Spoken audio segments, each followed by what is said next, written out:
Okay. All right. Hey, class. Just wanted to cover a couple different things that I didn't get a chance to cover so far in the class. So, we're halfway through. I don't really have time to do any more algebra, so I'm going to make a couple videos of algebra concepts that do come up. These concepts are going to be tested either through the mock exams or in homework assignments that I give you, so you definitely want to watch this. Okay, the first one I want to talk about is direct. Oops, let me get rid of that.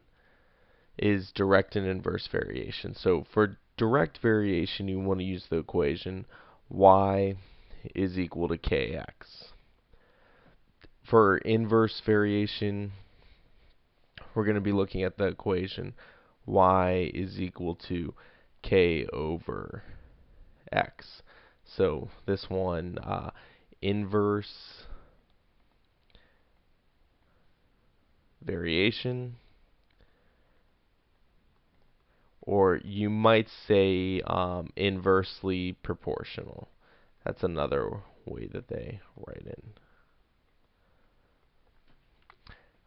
For this one over here, you're going to see direct variation, or directly proportional, or they might just say proportional.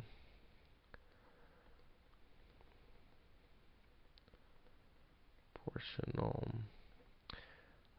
Or direct variation. So either one of those ways.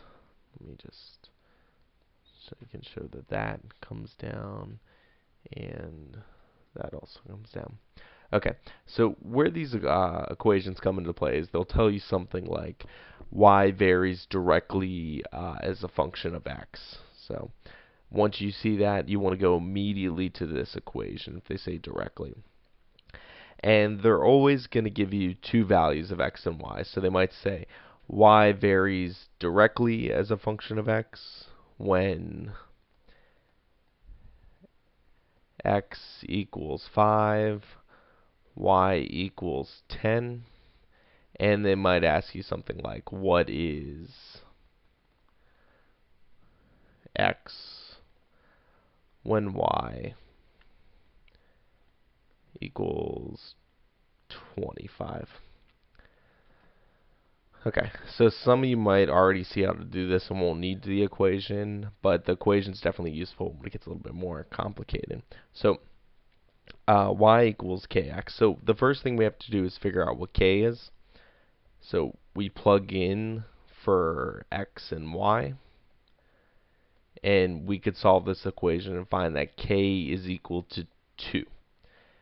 Okay, so our equation now becomes y is equal to 2 over x, and if we want to find out what x is when y is 25, we would put in wrong equation. It should be times. When y is 25, plug that in. We could solve this and find that x equals 12.5. So see that there. So if they tell you it's directly proportional and give you these initial values, ask you to find that, you go about it this way. If they give you the same values but tell you it's inversely proportional, you're going to want to use this equation over here. So we would again do y is equal to k over x, plug in the initial values,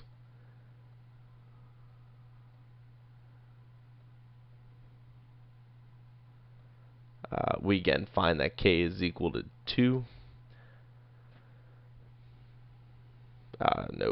No, we do not. We find that k is equal to 50. So our equation now becomes y equals 50 over x, and we're trying to figure out what x is when y is 25. So we plug that in, and we could solve this and see that x is 2. So that's how you do these type of problems. Pretty much going to guarantee something very similar like that is going to be part of your mock exam this weekend, and most people got it wrong on the mock exam last weekend. So definitely understand this. Let me know if you have any questions.